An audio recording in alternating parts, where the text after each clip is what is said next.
Hello and welcome to the Growing Green podcast.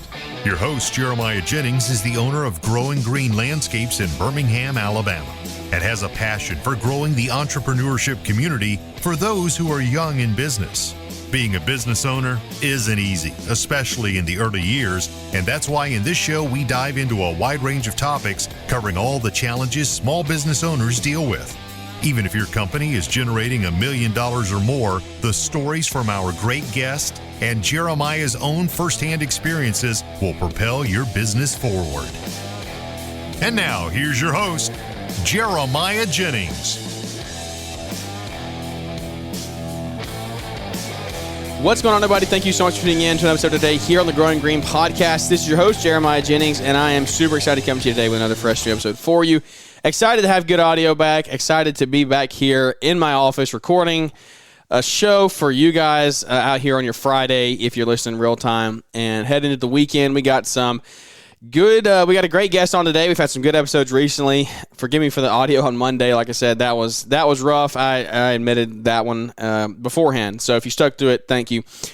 If you listened to Wednesday's show, that was a little wild. That was crazy. That was Blake and Brian late night in the hotel room. You know, once you get past 10 o'clock recording, who knows what's going to be said. Actually, Brian forwarded me an email.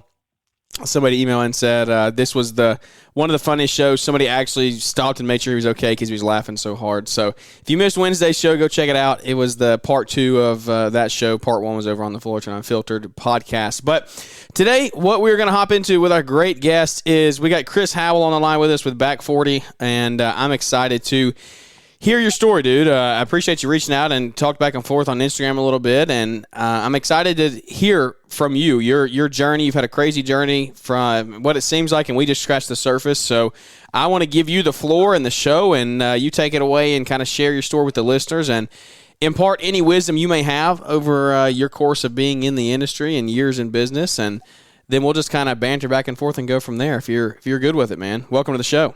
Yeah.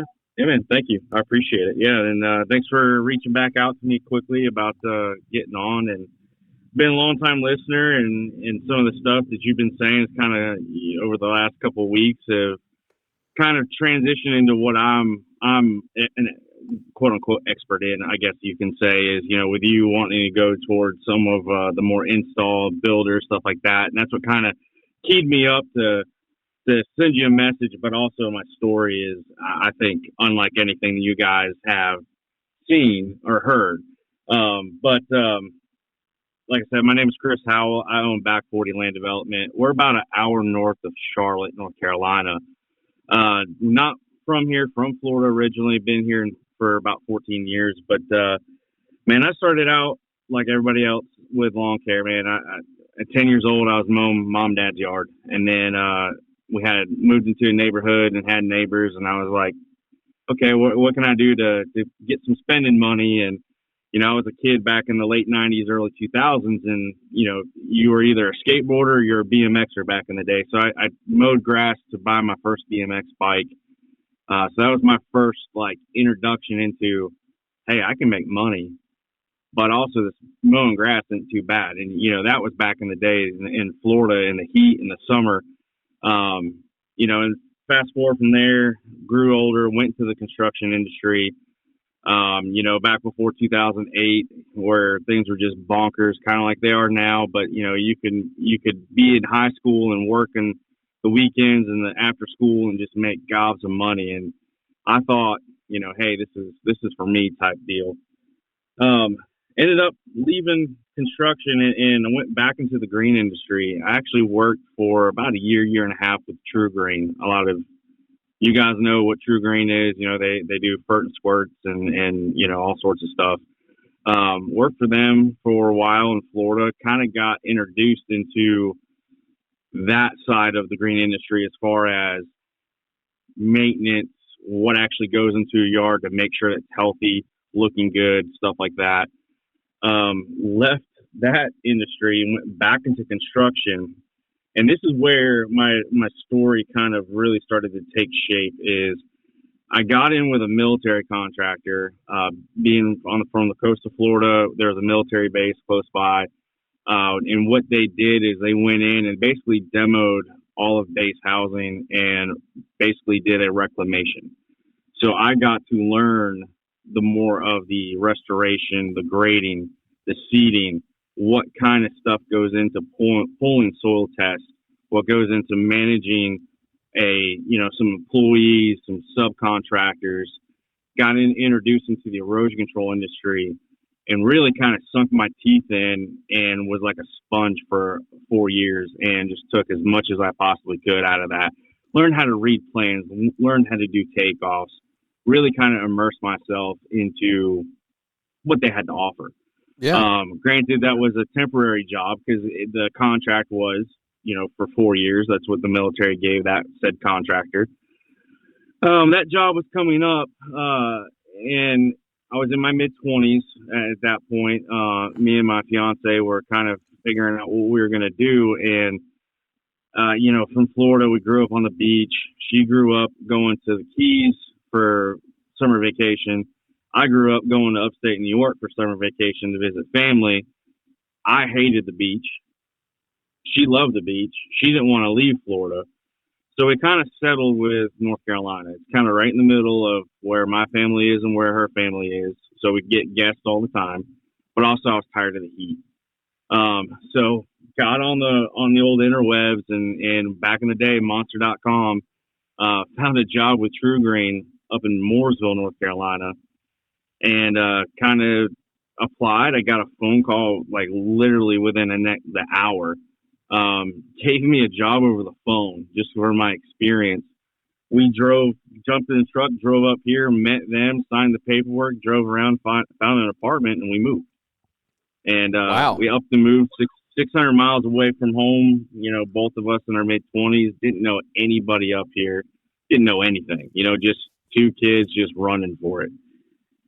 So I worked for TruGreen again for like that year and a half mark. Honestly, a great company, great training, but they do not want to pay very well. They don't want to keep people there. It was like a revolving door, it seemed like. And I just kind of got on that little merry-go-round, and it was my time to exit, so I exited. Got back into the construction industry, went and worked for 84 Lumber for a little bit, and really I've always been that person that has a side hustle. That's always, I don't like when people put, like, you can only make X amount of money a year. I take that as a challenge. I don't like that. I like to be in control of my own destiny for a lot of reasons. I've had a lot of adversity and stuff like that throughout my years. So if I can hold as many cards myself, I'm always for it. And I wanted to get back out into the field again. So I started back 40 for the first time. Yeah. Notice I said the first time. So I was young. I didn't know what I didn't know. I went into business. I had all these plans. I'm going to mow grass. I'm going to do silt fence and erosion control installs. I'm going to do seed and straws because they do that up in my area instead of sod, unless some track builders still put Bermuda down, which I don't know why, because as soon as they put it down, it dies. But that was my model. That was what I was going to go after, and it failed. Like I said, I didn't know what I didn't know. I didn't know how to market myself correctly. I put too many eggs in one basket. I was constantly fighting for money, got involved with the wrong builders, did things that I didn't have contracts for. It was a bad deal. So unfortunately, I had to step back from my dream and go back into the corporate world. And my wife is very supportive. We've been together since 10th grade high school, and we've been together for over 20 years now. But she was kind of stuck back by it because her father was a painting contractor. So she saw some of the troubles and tribulations of being a contractor, being self-employed at a young age. So I went into the corporate world, and this is where I call it my big boy job. Got back into that world. It was basically erosion control products. So still in the green industry, right? We're still solving site runoff issues. We're still wanting vegetation. We're still maintaining, construction sites. We're still in that world. And I was the product sales manager for this company and the Carolinas. And this is where I started to fine tune and learn even more. I learned how to market myself correctly, how to network correctly, manage people, how to build budgets, job costing. Basically, I took a 3-state territory that had about $175,000 worth of sales when I took it over. And we grew it to $2 million a year for a couple years.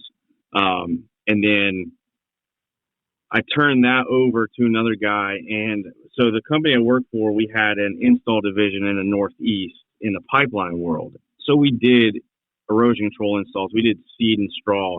We did soil amendments. We were still in that green industry, still providing that service. Gas and oil, anybody watches the markets, anybody watches the news, it's up and down, up and down, up and down. Especially who's ever in office is up and down. So it wasn't sustainable. So I was at a trade show in Richmond, Virginia. We had our general manager for that company I worked for, my national sales manager, myself, and my boss. We were in a hotel bar. Jeremiah, this probably sounds like one of you guys' podcast late night in a hotel. But we were in a hotel bar in Richmond, Virginia, and we kind of started spitballing these different ideas on how we can expand the install service side. And solar is a huge market right now. Mm-hmm. You're seeing solar farms pop up everywhere. So we had some dealings with solar contractors with our erosion control product. We've done some demos. We sold some product into there.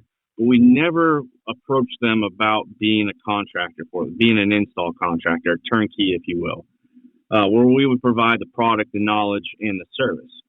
So we literally wrote this down on a bar napkin, and I thought that was the end of the conversation. About a week later, my GM calls me, and he goes, "Hey, remember that conversation we had at the hotel in Richmond?" I was like, "Yeah, that one." He goes, "Well, we're going to go ahead and implement it. And by the way, you're director." So I literally had this thrown in my lap where we were kind of just throwing whatever at the wall to see what would stick to grow the business. Yeah. And then all of a sudden I get handed the division and I'm director of it. So that kind of just, I was walking tall. I was like, this is it. But I still had much to learn. So we were kind of rolled into that. We went to some solar industry contractors. We found out what worked, what didn't work, and honestly, what some of your listeners can go and take off of this is good old-fashioned cold calling, good old-fashioned door knocking. You're wanting to get into the commercial space, stop, walk in. That's how you're going to get the best feedback. That's how you're going to get past the doorkeeper. That's how you're going to get the contacts to, place your bid. So we took that concept and we grew it to about $18 million in install revenue in 2 years.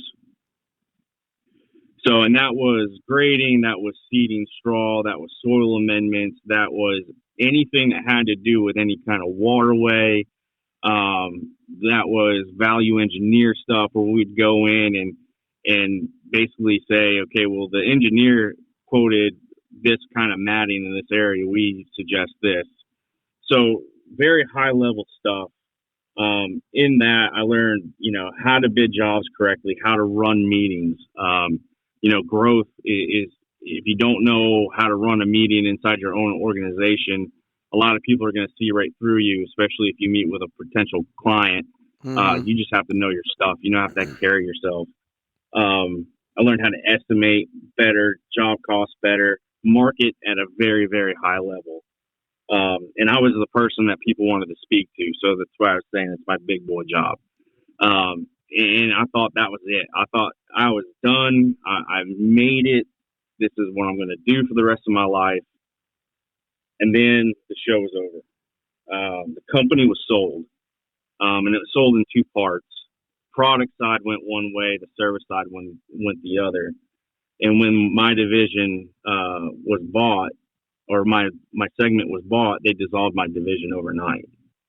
So myself, how did they dissolve that division with it doing so much revenue? So, great question. I'm glad you asked. I don't know. The firm that bought it, to the best of my knowledge, the firm that bought it, they are very familiar with the pipeline industry and the coal reclamation industry. Solar scared them. And if anybody's ever been involved in high-level corporate world, when acquisitions happen, I learned this the hard way. They don't let the buyer talk to the people inside the company, the people that make it tick, the people that do the day-to-day. I feel that if we would have had that conversation with said potential owner, it would have gone a lot better as far as, hey, this is what we're up against. This is what we're doing. This is the projections. It probably would have gone a lot better. But you live and you learn, I guess. But yeah, if I can find the answer to that question, I would probably be at peace. I'm still 2 years later. I'm still kind of salty about it. Yeah. But it's one of those things where you think you made it, even with your business. You think you made it. You're tracking right, and then one little bump in the road can send you to the side, and you got to pivot. You got to react, and a lot of people, their first reaction is stick their head in the sand and kind of just, it'll blow over. I've never been that way. Like I said, I like to control my own destiny. It happened. And unfortunately I had COVID at the time when my GM called me to tell me this.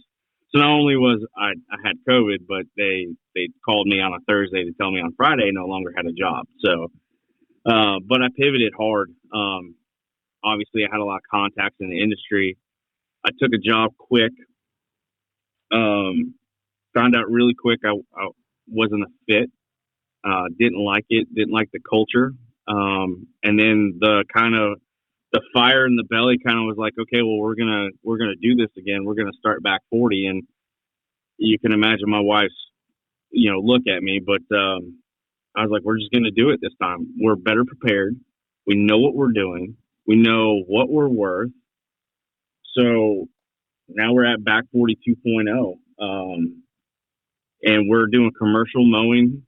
Is the only mowing that I will do. I don't do residential. That's not a knock on residential or anything like that. Commercial seems to fit my schedule better. I spend about 1 to 2 days a week mowing. We mow 4 accounts, about 12 acres total.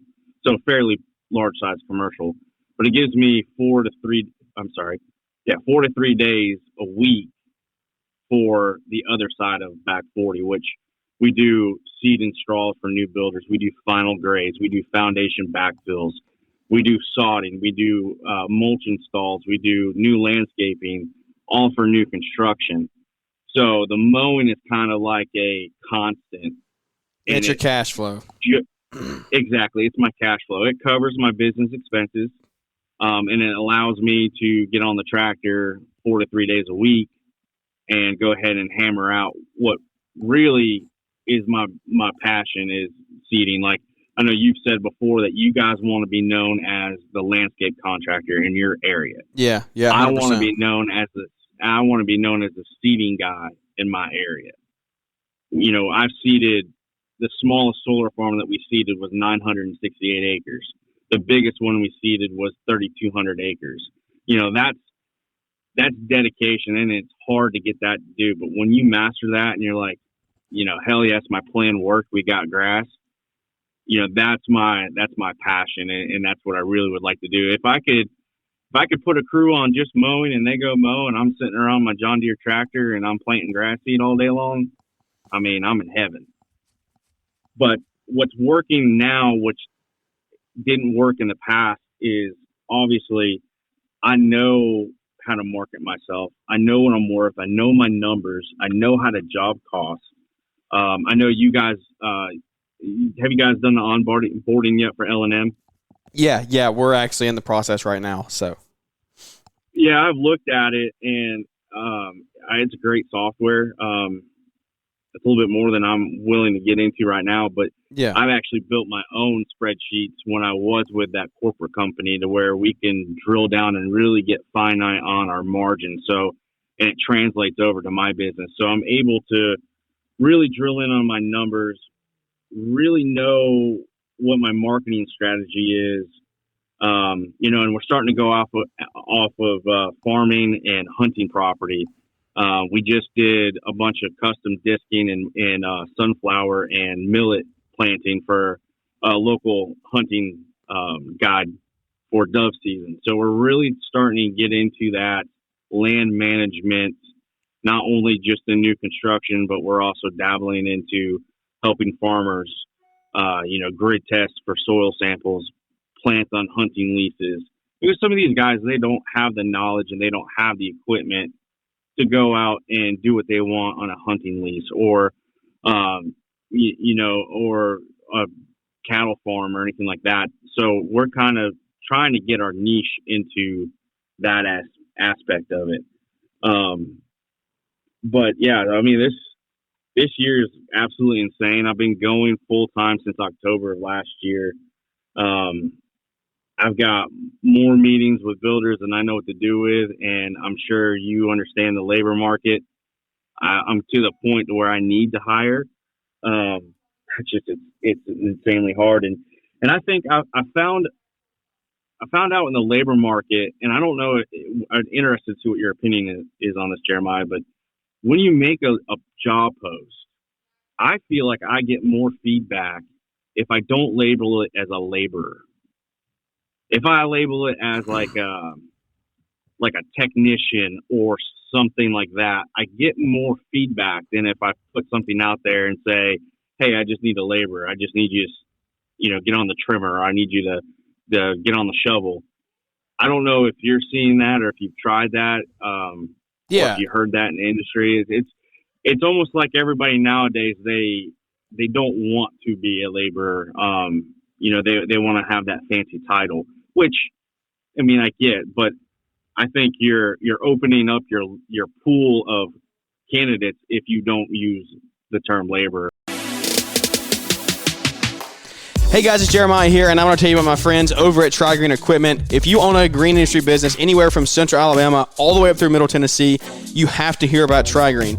No matter where you're at in your green industry journey of entrepreneurship, you need the right support team providing creative solutions that work just as hard as you do. And I'll be honest, for me, that's the team at Tri-Green. They have helped me so many times in so many binds. When I've had a mower go down and we were in the middle of spring rush, or it's 100 degrees out in the middle of summer and we need to keep moving, we couldn't get behind, they have an awesome Never Stop program that allows you to get a loaner when your mower goes down if it's going to take them more than 24 hours to fix that thing. So I tell you what, Tri-Green is awesome. There's so much more that we can share about that we don't have time for at the moment, but I want you to go over to trigreen.com, check them out, look for a dealer near you. Like I said, anywhere from Central Alabama all the way up through Middle Tennessee, they're going to help you with small handheld equipment all the way up to skid steers, mini skid steers, and everything in between. So check out Tri-Green Equipment. Could not recommend them more. Let's hop back into the show.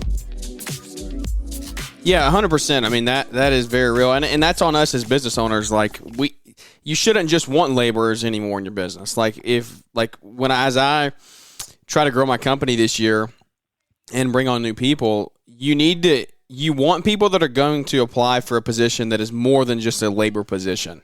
Like, you want people that see a lawn maintenance technician or a lawn maintenance crew member or a lawn maintenance foreman or whatever title. Like, you want to... Those people that apply for those jobs means they want to grow. Like, they want to aspire to be more than just someone who runs a weed eater all day. And like, that is the kind of people that you want in your company. And it's not, we're past the point of, in our industry, like, oh, get on a shovel all day. Like, that's not good company culture at all. That's not what we should be creating. We should be paying a fair, livable wage, and we should be giving them a good environment to work in, and they should be able to be happy about the workplace they go to work every day. And that's like, you don't want people that are just saying, "Yeah, I'll just cut grass every day." You want people who are saying, "Oh, I work for Growing Green Landscapes," or "I work for Back 40 Land." And it's like, that's what you have to do if you want to bring the right people in. I mean, if I'm looking for a job, if I close the doors to Growing Green, I'm not going to go apply for a job that says, labor position or shoveler. Like it's going to be something that shows me a path for growth. And when you label it that way, it opens the door. I think you're 100% right about that. And that is a big change that people, I think, if they make that change just in their title, in their job postings, and create better job postings, then they could see a lot of change and be have a lot more success in the hiring and the onboard process. Yeah, absolutely. I'm a big proponent for the trades. Obviously, I've been in the trades all my life. I think for a lot of years, a lot of people got shamed for being in the trades. I'm sure you've got it. It's like, oh, you just mow grass. Yeah, I mow grass. I have a good, healthy business. You probably make more than, some people that are in a fancy office somewhere. And I think that stigma has really hurt our industry. The generations below me and below you. And I'm starting to see maybe a resurgence of kids wanting to be outside, kids wanting to work.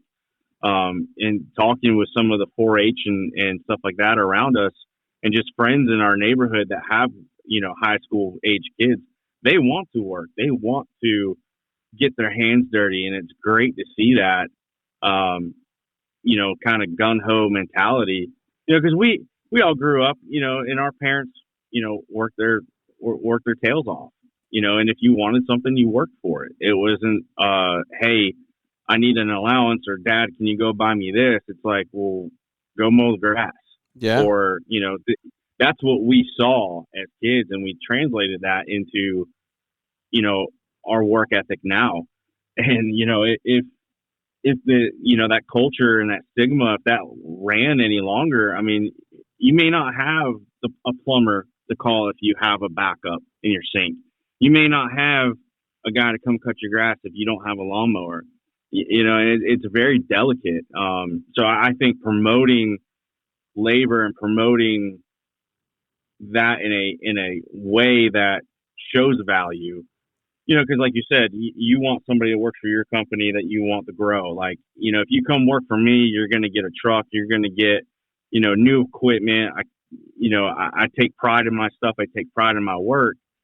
I don't want somebody that's, job hopping, and I don't want somebody that doesn't care. Yeah. And that's detrimental to a company. You get too many of those around, and then it ruins your crew, and then you got to shuffle the deck, and it's just not good for anybody. Yeah, 100%. Have you had any employees since you've started back on your own the second time? No, I haven't. I'm one-man show. It's worked for now. I will tell you, I'm not as young as I used to be. Yeah. I was in a bad wreck several years ago, and it really took a toll on my back. And it's starting to show now, but it's one of those things where if it becomes a huge problem, then I'll get some part-time help now.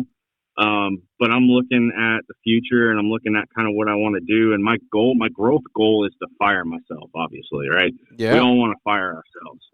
And a lot of people are like, what the heck is this guy saying? I want to get to the point where, okay, I'm going to fire myself off the tractor, and I'm going to have a guy that's trained and good enough to do what I do. And then I'm going to move on to the next thing. I want to build that, and then I want to move on to the next thing. I constantly want to be replacing myself. That way I'm kind of like, not in the field every day. Yes, I own the company. I can focus on where I want to take the company.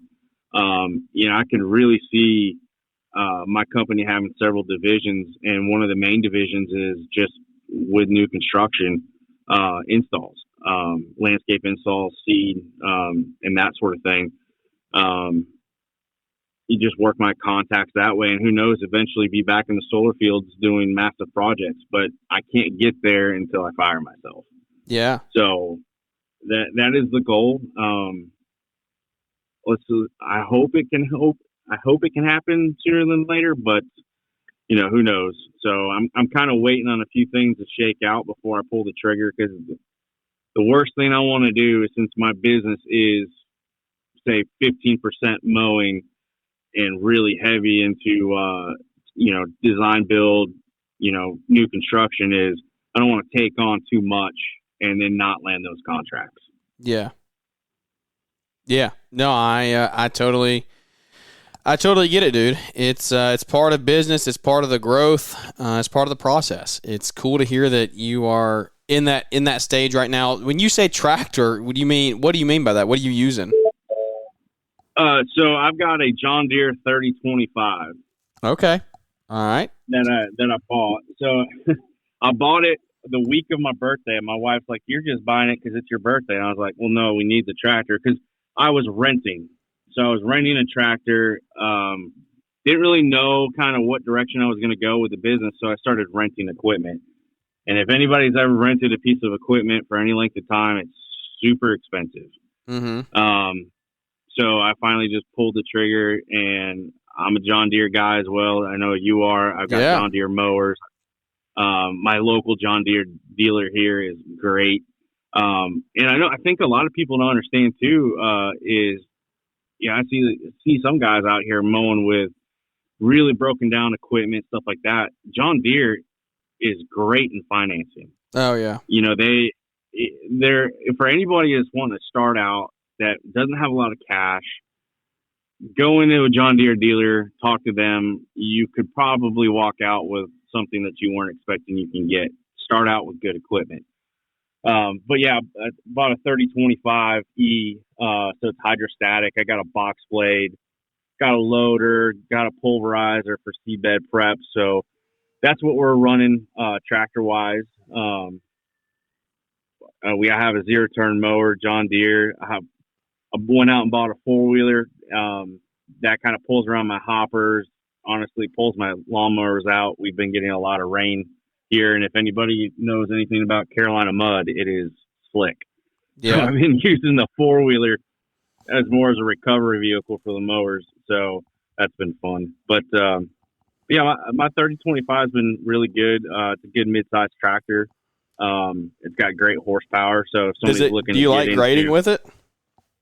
I do, and it's really easy setup. It's user friendly, and it's got enough horsepower to where I never have an issue with any bog downs, and it can lift a pallet of sod with a loader. So I got forks for it. So yeah, that's cool. That's what's kind of set me on that Series 3, because the Series 1, Series 2, I think they're geared more towards like your landowners or your weekend warriors. Nothing wrong with it, but if you're getting into hardscapes, if you're getting into tractor work, if you're getting into anything like that, your 3 Series and above is where you need to look. And what kind of pushed me towards the 3 Series is it's not DEF.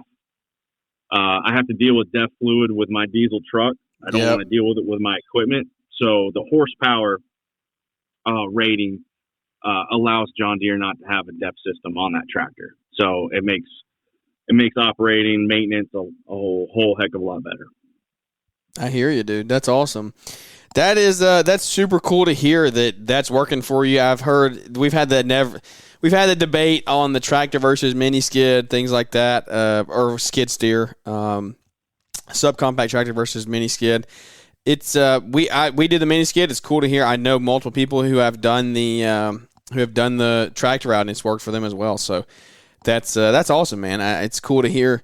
It's rocking and rolling for you. So you said you do mainly commercial mowing. Let's talk really quickly here. I got a hard stop coming up, but this is good. This is good insight. What do you say? You said you were getting through the gatekeepers, and how were you doing that? Like, what are some tips for getting through a gatekeeper? What are some questions to ask? Even just like you're saying, going and walking in the business, going in the front door. How do you do that? How do you successfully get through there and land that client? Yeah.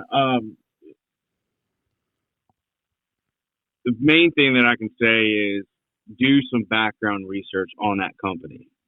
Everybody's got a phone, everybody's got a computer. Get on Google, do some research on that company. Kind of figure out what they do. That way, when you walk in to that company and you ask the secretary for the manager or for the groundskeeper or whoever that is your target, you can have small talk with that person. It's not show up and throw up. And what I mean by that is people get nervous. They have a card in their hand, and the person comes out and they say, "Hi, and then they talk too fast, and they give them an elevator pitch that they can't understand. Hand them a card, turn around, and walk out. Yeah. the best thing that I found is to have some kind of background on that company, ask questions about the company, ask questions about the facility. If you can't get past the gatekeeper, I used to bring in, there's this one customer that I wanted, and every Tuesday they were in my route, and I would stop with Dunkin' Donuts. I'd stop with a dozen donuts and coffee. I did that for about 6 weeks. The very next time I went in, she knew me by name at that time. I walked in with coffee and donuts. And when I walked in, the president of the company was standing in the waiting room waiting for me because she knew what day and what time I was going to be there. That's funny. So it's just little things like that to kind of grease the wheels. And if you want to work for a company, it's good to show interest in that company and not just, hello, Mr. Sir, I mow grass. Here's my card. Call me if you need any, or estimate, or can I put a bid in? Who else does that? Probably 20 people before you and probably 20 people below you. So show that you have interest. Leave something behind that they know that, hey, oh yeah, so-and-so dropped donuts here. They drop donuts here every Wednesday. When I was working in the construction sales industry, I used to have vendors come in and lay product catalogs on my desk and never once stopped and talked. Or if I wasn't there, they would just pile a bunch of crap on my desk. And when I got there, I would look at my desk and throw it all in the trash can. That kind of marketing, that kind of presenting yourself, especially as a business owner, that just doesn't work. And that's a little tough love for some people, but you need to have the mindset. Like, owning a business is hard.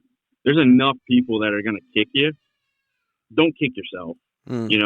Make sure that you're educated. You're ready. You're ready to present your best self. You're ready to go out there and just, like I say all the time, I'm going to kick it in its teeth. I'm going to go do it. I may not know how to do it, but I want to figure it out. Man, I might fail half dozen times, sure.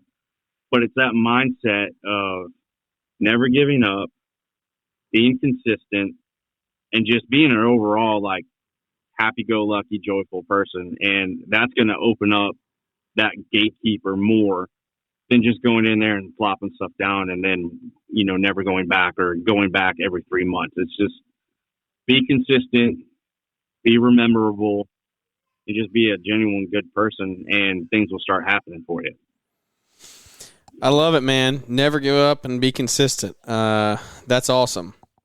I am excited to see your future, man, in the industry. I hope that this round goes good for you, and I think it's going to. I think you found where you're going to end up for the rest of your career. It sounds like you've got everything lined up and ready to go this time around, and you do bring a unique story to the table here, and I super appreciate you sharing that on the show today. That's awesome, man. Is there any final words, parting words of wisdom that we didn't get on that you would like to leave with the audience? I would just say celebrate your small businesses. I've mentioned it before. You're going to get kicked enough times. If you got a friend that's got a small business, support that business. If you got a friend that's doing big things, celebrate their wins. It doesn't cost anything to support people. It doesn't cost anybody to get in their corner. It's hard enough out here. It's hard enough sometimes to get up and go out and work in the heat, work in the rain, get caught up on the weekends. Just celebrate your fellow business owners. Don't get on here on Facebook and attack people. If somebody's got a genuine question, help them, answer them. That's what I'm here for as well. If anybody's got any questions, feel free to reach out, social media or whatever. But yeah, I just support your fellow business owners. That's awesome, dude. Where can everybody find you if they do want to reach out and maybe pick your brain, ask you some questions? Yeah, and so Instagram is where I'm most active. So that's back 40 spelt out, _NC. Awesome. Check them out on Instagram, guys. You got some cool stuff on there. Excited to get you linked up with a lot of other guys in the industry and kind of just share your knowledge, because you got a lot to share along the way. You've been through a lot, and I think you can bring a lot to the table there. So excited to get this friendship started and a relationship in the industry, and kind of just bring it to the forefront and help a lot of people along the way, especially as they get into those commercial contracts and things like that, and get into just building their own companies. And so I know you've seen a lot of different directions, which is cool. It's an aspect that I have never seen, so you can give insight on that. And I appreciate your time today, buddy. Yeah, man, no problem. Thank you for having me. Absolutely. And we just scratched the surface, man. There's so much.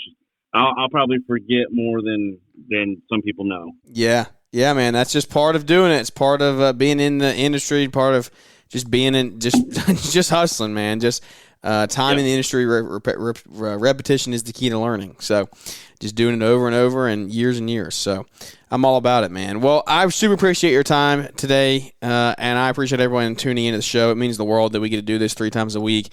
Do not take it for granted that you choose to listen to the show. It really, truly does mean a lot to me. And we get great guests on here like today, and it just makes the world even so much better. It makes the show so much better. We get to grow new relationships, new friendships, and that is literally like what the show's about, growing the community one relationship at a time. And so if you enjoyed it, leave us a big 5-star rating and review, and we look forward to rocking through this season with you this year. Just follow along, bringing the content as much as we can, talking about a lot of good things to come.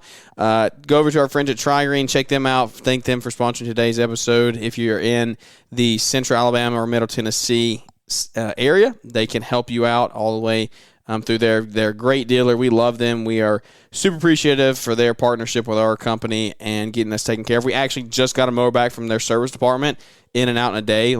So cool. So it means the world to me that we get to have great partners like that here on the show and in our business. So I think that's going to wrap this one up, guys. I appreciate your time, and I appreciate Chris' time for coming on and spending some time with us, man.